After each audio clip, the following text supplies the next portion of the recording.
The pandemic has moved a lot of our daily routine online.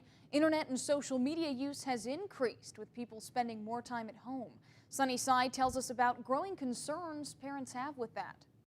TikTok, Snapchat, Instagram, Twitter, and more. People of all ages may find themselves constantly scrolling and interacting with their screens more during their stays at home. What we found specifically during the pandemic, 63% of parents said that they've reported their teens using social media more during the pandemic, although 45% said that they were actually appreciative of their teens' social media use during the crisis, mainly because they found it as a way to interact with people that they normally might not be able to. This study conducted by a hospital in Chicago discovered that cyberbullying and addiction are two of the top concerns parents have when it comes to their children using social media. If a parent suspects that their kids are either using social media too much or using it in a negative way, obviously, having a sit-down face-to-face conversation with them, I think is a great first step. With schools largely online as well, one nonprofit focused on keeping the community safe says cyberbullying has increased from 60 to 70% during this time.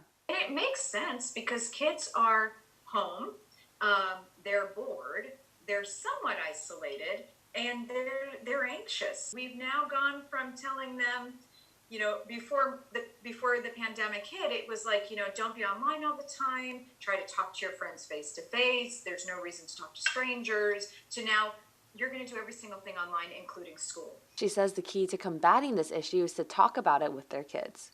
It starts with conversations, adults talking to their kids about being a good digital citizen.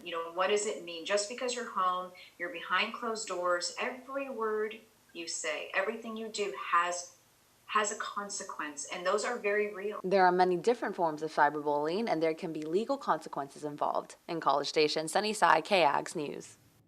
Rania also says instead of isolating and ignoring the bully, it's also important to look at the changes in their behavior and figure out why they're acting the way they are.